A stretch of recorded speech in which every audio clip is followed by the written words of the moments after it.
पूरी दुनिया चाहती है हमारे हमसाया मुल्क भारत के वजीर आजम से मिलना। इसमें कहा यह जा रहा है कि president Macron to host ceremonial dinner at iconic Louvre museum on July 14। Macron साहब को पता था कि वो पनौती आने वाले हैं शहबाज शरीफ, वहां पर वो आएंगे तो कोई ना कोई गंदी पड़ेगा वहां पर, और जैसे ही वहां पे गए हैं देखिए वहां पे दंगे शुरू हो गए।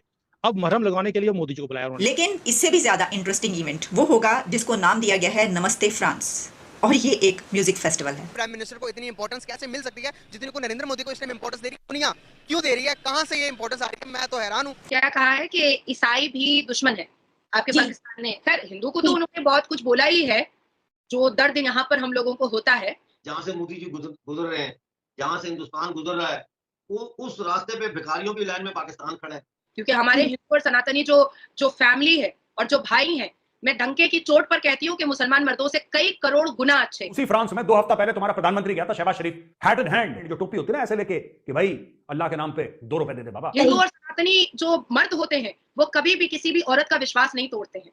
मुसलमानों की तरह 4-4 सेक्स टॉय लेकर के बिस्तर पर नहीं सोते हैं इस्लाम का नाम लेकर के। भीख मांग गया यूरोपियन से, वही यूरोपियन जो कुरान शरीफ चलाते हैं, जो प्रॉफेट मोहम्मद के खिलाफ बोलते हैं। तुम लोग देखो बेसिकली बेगैरत कौम हो।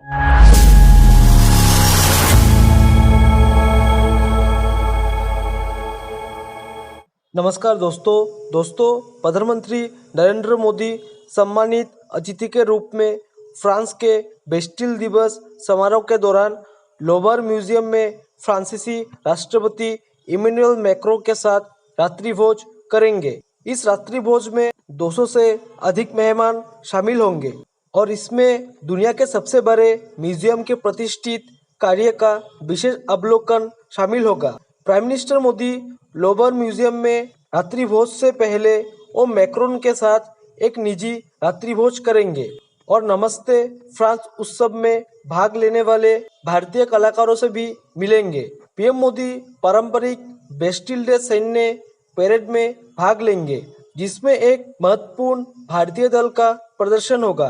फ्रांस और भारत 25 वर्षों की रणनीतिक साझेदारी के साथ वर्तमान में रक्षा और ऊर्जा सहित विभिन्न क्षेत्रों में व्यापारिक सौदे के लिए बातचीत कर रहे हैं।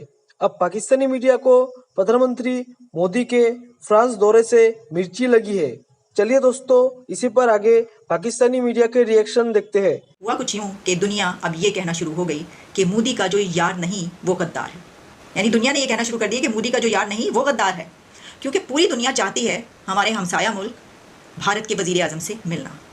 जब वो पहुंचते हैं अमेरिका तो दुनिया की सबसे बड़ी सुपर पावर का प्रेसिडेंट जो बाइडन कहता है कि मुझे आपका ऑटोग्राफ चाहिए क्योंकि यू आर वेरी पॉपुलर, और वहाँ की बिजनेस कम्युनिटी डुली पड़ती है और कहते हैं कि हमने आपसे मिलना है। यानी ताजिरों से लेकर और आर्टिस्टों तक और इंटेलेक्चुअल्स तक और इलोन मस्क तक, एक वो अनोखा बंदा दुनिया का जो कहता है कि मरीख पर लेकर जाऊंगा इंसानियत को, वो ये कहता है कि मैं आपका फ़ैन हूँ, क्योंकि उसको भी उस मुल्क में बिजनेस चाहिए जिसको उसके वजीर आजम ने 5th लार्जेस्ट इकोनॉमी बनाकर खड़ा कर दिया और 3rd लार्जेस्ट की तरफ वो जा रहे हैं। और ऑस्ट्रेलियन प्राइम मिनिस्टर कहते हैं यूर दी बॉस। तो देखिए हम क्या कहते थे, तो ये तो दुनिया उलट हो गई भाई, ये क्या हो गया। तो अब क्या करें अगर वो कह रहे हैं कि मोदी का जो यार नहीं वो गद्दार है। बस इसके बाद मैं बच जाऊँ इस प्रोग्राम के बाद।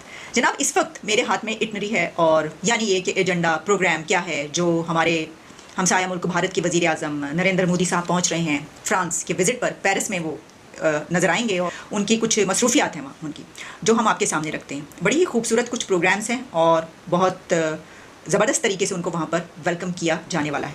अब इसमें कहा यह जा रहा है कि president Macron to host ceremonial dinner at iconic Louvre museum on July 14। अब लूवरा म्यूजियम, लूवरा या लूवरे कहा जाता है, उसमें इसमें प्रोनाउंसिएशन फ्रेंच में कुछ और है, लेकिन इंग्लिश में आप लूवरा म्यूजियम कहेंगे इसको। ये एक बहुत ही खूबसूरत म्यूजियम है and this is the largest museum in the world.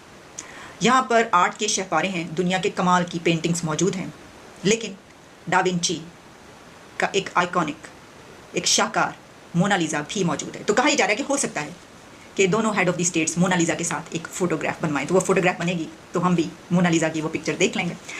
इसके बाद ये बात कही जा रही है कि मैक्रोन जो हैं वो उनको विज़िट करवाएंगे इस म्यूज़ियम का। लेकिन एक और इंटरेस्टिंग इवेंट जो हो रहा होगा वो है कि प्राइम मिनिस्टर नरेंद्र मोदी के पहले दिन वो डायस्पोरा से खिताब करेंगे और Modi will address a diaspora at performing arts centre in Paris on his first day. लेकिन इससे भी ज़्यादा इंटरेस्टिंग इवेंट वो होगा जिसको नाम दिया गया है नमस्ते फ्रांस, और ये एक म्यूज़िक फेस्टिवल है और ये होगा द लासीन। अब ला सीन एक रिवर है और ये फ्लो करता है पेरिस के बीच में। इस तरीके से आप जर्मनी जाएं तो वहाँ पर भी रिवर फ्लो करता है सिटीज़ के बीच में, तो ये भी शहर के बीच से गुजरता है। और जब आप पेरिस में होते हैं तो आपने देखा होगा आईफल टावर देखने के लिए जाने वाले टूरिस्ट अक्सर एक बोट पर सफ़र कर रहे होते हैं एक दरिया में। ये वही दरिया है, उसी रिवर की बात की जा रही है, ला सीन। यहाँ पर ये म्यूज़िक फेस्टिवल है जिसको नमस्ते फ्रांस का नाम दिया गया है। और उसमें ऑब्वियसली कि इंडिया की जो खासियत है, कमाल है, वहाँ पर परफॉर्मिंग आर्ट्स और म्यूज़िक, इस सब में जो है वो यहाँ पर शोकेस किया जाएगा। पेरिस के सबब में एक इलाके का मेयर है, उसके घर पे गाड़ी चढ़ा दी। इन्होंने भी कोई कसर नहीं छोड़ी। ये कह रहा है लड़का, मैं ये वीडियो आपको नहीं दिखा सकता क्योंकि इसमें वायोलेंस की बात है तो फिर खामखा में मुझे मसला कर देंगे। इसमें ये लड़का कह रहा है कि हम यहाँ पे रहने आए हैं, यूरोप हमारा है और हम यहाँ की सारी वाइट औरतों का रेप करेंगे और सारे आदमियों का सर तन से जुदा करेंगे। ये हमारा है यूरोप और हम कैप्चर कर चुके हैं यूरोप को। ये इनकी जो माइंड सेट है और मेंटेलिटी है, ये एक और साहब, अल्लाह अकबर, हम मुसलमान हैं, अगर पुलिस हमें मारेगी तो हम पुलिस को मारेंगे। ये कुरान ने हमें इजाजत दी है। ये इनका हाल है। अगर हम पाकिस्तान के निसाब की बात करें तो अक्सर हमें हमारे निसाब में यही पढ़ाया जाता है कि हिंदू, ईसाई और यहूदी जो है ये इस्लाम के खुले दुश्मन है। लेकिन जबकि हमने ये चीज भी देखी कि सऊदी अरेबिया की जो बुक्स हैं उनमें से ये लाइन जो है निसाब में से हटा दी गई है कि ईसाई, यहूदी और हिंदू जो है इस्लाम के खुले दुश्मन है। यहाँ तक कि सऊदी अरेबिया ने निसाब में से इन लाइन को खारिज कर दिया है। कहा है कि ईसाई भी दुश्मन है आपके पाकिस्तान ने। खैर, हिंदू को तो उन्होंने बहुत कुछ बोला ही है, जो दर्द यहाँ पर हम लोगों को होता है, क्योंकि हमारे हिंदू और सनातनी जो फैमिली है और जो भाई हैं, मैं डंके की चोट पर कहती हूँ कि मुसलमान मर्दों से कई करोड़ गुना अच्छे हैं। And this is the reason कि आपके पाकिस्तान की मुसलमान लड़कियां, आपके पाकिस्तान की मुसलमान एक्ट्रेस, अदाकाराएं हमारे बॉलीवुड के और हमारे हिंदुस्तान के लड़कों से बहुत अट्रैक्ट होती हैं, क्योंकि ये जुबान के पक्के होते हैं, ये नीयत के साफ होते हैं, हिंदू और सनातनी मर्द, और ये विश्वास बहुत रखने और विश्वास करने के काबिल होते हैं। हिंदू और सनातनी जो मर्द होते हैं वो कभी भी किसी भी औरत का विश्वास नहीं तोड़ते हैं। मुसलमानों की तरह चार सेक्स टॉय लेकर के बिस्तर पर नहीं सोते हैं इस्लाम का नाम लेकर के। ये एक वक्त पर एक जिंदगी में एक ही बीवी रखते हैं और उसका महत्व, उसका इंपॉर्टेंस बहुत रखते हैं।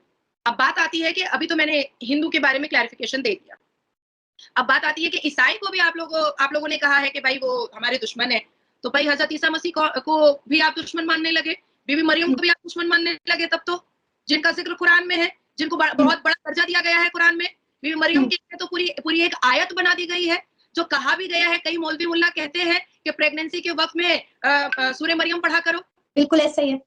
तो जब प्रेगनेंसी के वक्त में मुसलमान औरतों को मौलवी मुल्ला और बूढ़े बुजुर्ग ये बताते हैं कि सूरह मरियम पढ़ा करो, तो फिर ईसाई कैसे हो गए दुश्मन मुसलमानों के? जय हिंद दोस्तों, स्वागत है आपका आपके YouTube चैनल जय हिंद पर। वीडियो को लाइक और चैनल को सब्सक्राइब जरूर करें और हम आपके लिए पाकिस्तानी मीडिया के एक से बढ़कर एक लेटेस्ट वीडियो लाते रहेंगे।